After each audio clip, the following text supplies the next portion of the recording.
নমস্কার বন্ধুরা, আজকে আমরা আমাদের সঙ্গে পেয়ে গেছি রাজন্যা দিকে, মানে রাজন্যা হালদার। নমস্কার দিদি। নমস্কার। আচ্ছা, প্রথমত বলি, সেটা হচ্ছে তোমার পলিটিক্যাল সাইডটা তো সবাই জানে, কিন্তু আজকে আমার সঙ্গে যে কারণে এই পডকাস্টে দিদিকে পেয়েছি সেটা হচ্ছে দিদি স্পিরিচুয়াল সাইডটা আমরা জানবো, একদম একটা অন্য দিক, ভিন্ন দিক, যেটা হয়তো আমি জানি আজ পর্যন্ত কোনো পডকাস্ট বা কোনো ইন্টারভিউ হয়তো এই দিকগুলো তোমরা জানতে পারোনি। তো দিদি, প্রথমেই জিজ্ঞাসা করবো, ঠাকুর বিশ্বাস করো? ভীষণ রকমভাবে বিশ্বাস করি, আমি ভীষণ আধ্যাত্মিক। মানে আমার বাড়িতে 24 ঘন্টা 24x7 হরে কৃষ্ণ হরে রাম, রাম নাম চলছে।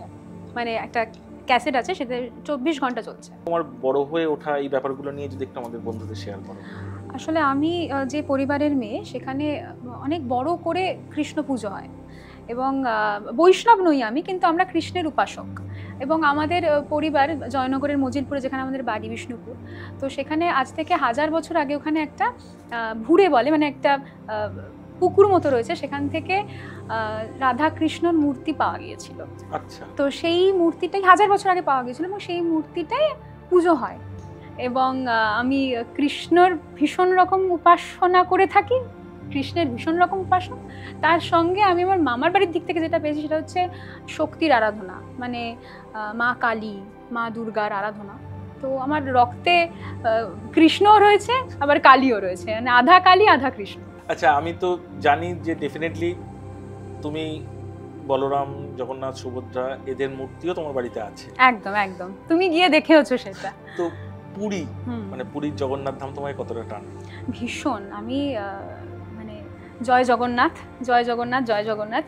আমি জগন্নাথ দেবের কাছে মানে সুযোগ পেলেই যাওয়ার চেষ্টা করি। এবার বিষয়টা হচ্ছে, তা এটা তো আর আমার ইচ্ছায় কিছু হয় না, সব মহাপ্রভুর ইচ্ছায় হয়। এই জগন্নাথ ধামের যে মাহাত্ম্য সব থেকে ভালো লাগে আমার, মানে ছোটবেলায় অনেক অনেক আমরা অলৌকিক ঘটনা শুনেছি, কাহিনী শুনেছি, যে মন্দিরের ওপর যে ধ্বজা, সেই ধ্বজা হাওয়ার বিপরীত দিকে, অর্থাৎ হাওয়ার দিকে না, হাওয়ার বিপরীত দিকে ওড়ে। এবং তারপর এটা শুনেছি যে, এটা আমার সব থেকে বেশি ইন্টারেস্টিং লাগে, যে যেখানে রান্না করা হয়, সেখানে সব থেকে নিচের যে হাঁড়িটা, সেটাও ঠিক যতটা পরিমাণ রান্না হয়, তাতে যতটা পরিমাণ গরম হয়, রান্নাটা সেদ্ধ হয়, তার সব থেকে উপরে যে হাঁড়িটা থাকে সেটাও সেই সমপরিমাণ সেদ্ধ হয় বা গরম হয়। মানে সত্যি, যেটা সায়েন্টিফিক্যালি তো ব্যাখ্যা নেই। একদমই তাই। তোমার জীবনে এরকম ঘটা কোনো ঘটনা যেটা তুমি উত্তর ঠিক মেলাতে পারছো না, মনে হচ্ছে কোনো দৈব শক্তি হয়তো সেটাকে করালো, এরকম কিছু একটা? দেখো, বলতে গেলে তো মলয়দা এরকম অনেক ঘটনাই মনে পড়ে যায়, অনেক ঘটনা বলা যায়, অনেক ঘটনা বলা যায় না আমাদের পডকাস্টে। নিশ্চয়ই। তবে আমি একটা কথা বলবো, যে আমার বাড়িতে গোপাল প্রতিষ্ঠা করেছিলাম আমি, মানে গোপালকে আমি নিয়ে এসেছিলাম, আমার সন্তান বলো, আমার রক্ষাকর্তা বলো, যা হিসাবে নিয়ে এসেছিলাম বাড়িতে। তো গোপালকে নিয়ে আসার পর গোপালের যেটা হয় নিয়ম, যে 3 বেলা গোপালকে, যেরকম সন্তানকে আমরা খেতে দিই, 3 বেলা গোপালকে খেতে দিতে হবে এবং শয়ন দিতে হবে রাত্রিবেলা। তো প্রথম নিয়ে আসার পর কি হতো, যে আমি তো হ্যাবিচুয়েটেড নই, আমার অভ্যাস নেই। তো আমি গোপালকে শয়ন দিতে রীতিমতো ভুলে গেছি। দিয়ে বিন্দাস আমি 12টা 1টা নাগাদ ফোন ঘাঁটতে ঘাঁটতে ঘুমানোর তোড়জোড় করেছি এবং ঘুমিয়েও পড়েছি। হঠাৎ করে আমার 2টো নাগাদ ঘুম ভেঙে গেল, কেন জানি না। আমি এমনি তাকিয়ে আছি জানলার দিকে, দেখছি চারিপাশ। আবার চেষ্টা করলাম, আবার 3টে নাগাদ ঘুম ভাঙলো। আবার কিছুক্ষণ চেষ্টা করলাম, আবার 4টে নাগাদ ঘুম ভাঙলো। 4টে নাগাদ ঘুম ভাঙার পর আমার হঠাৎ করে মনে হলো যে এরকমটা তো আমার সঙ্গে কোনোদিন হয় না, যে খেপে খেপে ঘুম ভাঙবে। আমি গিয়ে দেখি তো আমি গোপালকে শয়ন দিয়েছিলাম। গিয়ে দেখে আমি গোপালকে শয়নই দিইনি সেদিন। এবং এটা আমার সঙ্গে হয়েছে। হয়তো এটাকে অনেকে অনেক রকমের সায়েন্টিফিক ব্যাখ্যা দেবে, কিন্তু আমার কাছে মনে হয়েছে আমি আমার ছেলেকে ঘুম পাড়াইনি, আমি মা হয়ে ঘুমিয়ে পড়লাম। এই কেমন, ঘুমটা ভেঙেও যাচ্ছে, যার ফলে আমার ঘুমটা হচ্ছে না, ভেঙে যাচ্ছে। তো এরকম অনেক ঘটনা আছে, যে মানে আমাদের বাড়িতে একজন পিসি থাকতেন, যিনি দেখাশোনা করতেন। তো আমরা যখন বাড়িতে থাকতাম না, তিনি বলতেন যে একটা ছোট্ট বাচ্চা নুপুরের পড়া পায়ের যেরকম আওয়াজ হয়, তো ওরকম নাকি কেউ একজন হেঁটে হেঁটে হেঁটে হেঁটে যায়। তো এইটা আমি কোনোদিন ফিল করিনি, নুপুর পড়া আওয়াজটা, কিন্তু আমি এটা ফিল করেছি একদিন রাত্রেবেলা। মনে আছে আমি ফ্যান, লাইট, এসি সব জ্বালিয়ে ঘুমিয়ে পড়েছি। সেদিন বাবা মা কেউ ছিল না বাড়িতে। এবং হঠাৎ করে ঘুম থেকে ওঠার পর, এবার আমার মনে আছে আমি লাইট জ্বালিয়ে ঘুমিয়েছি, আমার এটা একদম স্পষ্ট মনে আছে। ঘুম থেকে ওঠার পর দেখছি লাইট, ফ্যান অফ, এসিটা চলছে। মানে এটা তো অবশ্যই আমি তো করিনি বন্ধ, কিন্তু আমার মধ্যে না হঠাৎ করে এটা কাজ করলো। তাহলে কে বন্ধ করেছে? নিশ্চয়ই গোপাল দেখছে যে মা অঘরে ঘুমিয়ে পড়েছে, লাইট আর ফ্যানটা জ্বালিয়ে, ঠান্ডা লাগবে, মায়ের লাইটটা, ফ্যানটা অফ করে দিই, লাইটটা অফ করে দিই। মানে এটা আমার মনে হয়েছে, এগুলো আমার মনে হওয়া। সাংঘাতিক সাংঘাতিক। এটা খুব ভালো একটা অনুভূতি। আমি খুব একটা টাইম ছিল যেই সময়টার মধ্যে দিয়ে আমি একটা টানাপোড়েনের মধ্যে দিয়ে যাচ্ছিলাম, হয় আর সবার জীবনেই আসে। এবং অদ্ভুতভাবে সেই সময় মা কামাক্ষার কাছ থেকে আমি ওই টানটা অনুভব করেছি যে মা চাইছে যে তুই আয়, এসে অন্তত সলিউশনটা নিয়ে যা, অন্তত একটু শান্ত হ তুই। তো সেরকমই একটা টানাপোড়েনের সময় আমি গিয়েছিলাম কামাখ্যা মন্দিরে। এবং আমি তোমাকে বলছি মলয়দা, কামাখ্যা মন্দিরে যাওয়াটা আমার প্রি প্ল্যান্ড ছিল না, মানে এটা হঠাৎ হয়ে গেছে। আমি গিয়েছি ওখানে ঘুরতে যাওয়ার পর আমরা গেছিলাম মেঘালয় ঘুরতে যাওয়ার পর আমাদের ফিরে আসার কথা, দুদিন আমাদের এক্সটেন্ড থাকতে হলো কোনো একটা বিশেষ কারণে। এবং থাকার সময় হঠাৎ করে প্ল্যান হলো তাহলে কামাখ্যা মন্দিরে যাই। এবং কামাখ্যা মন্দিরে গেলাম। কামাখ্যা মন্দিরে গিয়ে যখন ওই গর্ভগৃহে প্রবেশ করলাম, তখন যে অনুভূতি সেটা আমি ভাষাতীত, বাক্যাতীত, সেটা আমি শেয়ার করতে পারবো না, আমি বলতে পারবো না। এবং তারপর ওইখান থেকে ঘুরে আসার পর আমার, তুমি কি ফিল করলে? মনে হলো এখানে সত্যি একটা দৈব শক্তি আছে? অসম্ভব। এবার দেখো ওখানে না তাড়াহুড়োর মধ্যে থাকে, মানে যারা ওখানে থাকে পান্ডা বলো, পূজারি বলো, যাই বলো, তারা বড্ড তাড়াহুড়োর মধ্যে থাকে।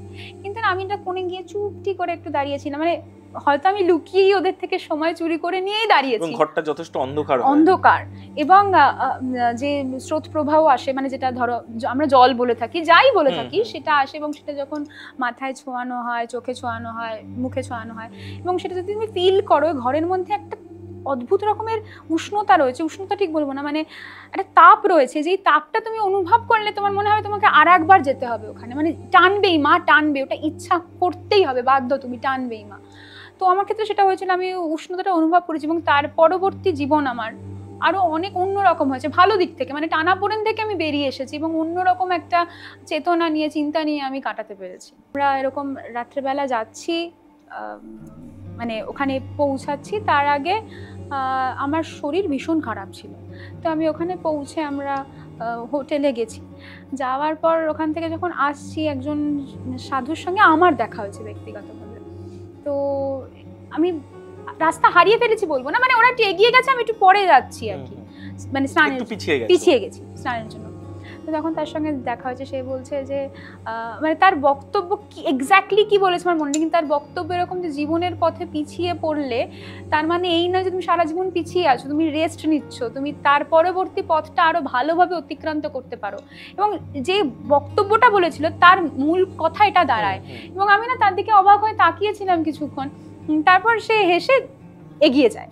মানে তিনি একজন সন্ন্যাসী, এবং সেটা আমাকে আমার মধ্যে আরো বেশি শক্তি পরবর্তী ক্ষেত্রে জাগিয়েছিল যে সত্যি তো এটা তো অনেক বড় কথা, যে জীবনের ক্ষেত্রে সবসময় তো আমি এগিয়ে থাকবো না, পেছাবো, কিছু পেছনে মানে আমি আজীবন পেছনে নেই, আমি রেস্ট নিচ্ছি। একদম তাই। ডিপ্রেশন তো সব মানুষের জীবনেই আসে ভীষণ। তো সেটা কি স্পিরিচুয়ালি তুমি কিভাবে সেটা থেকে রিকভার করো? দেখো, ডিপ্রেশন আসলে আমি মনে করি যে যদি কোনো মানুষ নিজের সাহায্য নিতে পারে, সে নিজের সাহায্যই আগে নেবে। আমার জীবনে অনেক ডিপ্রেশন পিরিয়ড এসছে, তো সেই সময় আমি মনে করেছি যে মেডিটেশন আমাকে অনেক অনেক রকমভাবে বাঁচাবে।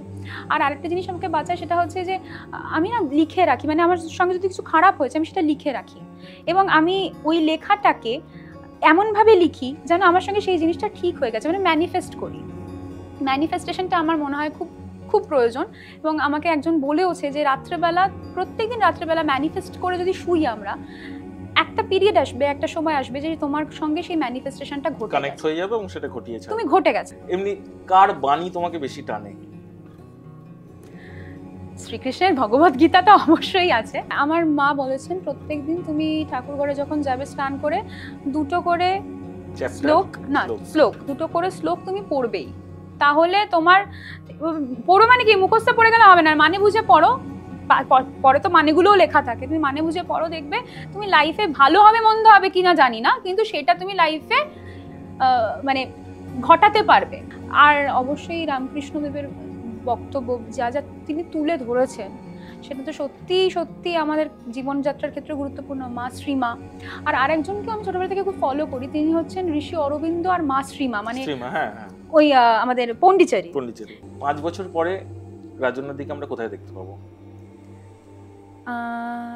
সেম আধ্যাত্মিক চেতনা নিয়েই কোনো একটা ভালো জায়গায়, কারণ আমি ভালো কর্ম করছি। আমি মনে করি ভগবত গীতায় বলা আছে ভালো কর্মের ভালো ফল হয়, তাই এই আধ্যাত্মিক চেতনা নিয়ে কোনো একটা ভালো জায়গায়। Thank you. লাস্ট একটা গান আমাদের দর্শকদের জন্য। নিশ্চয়ই।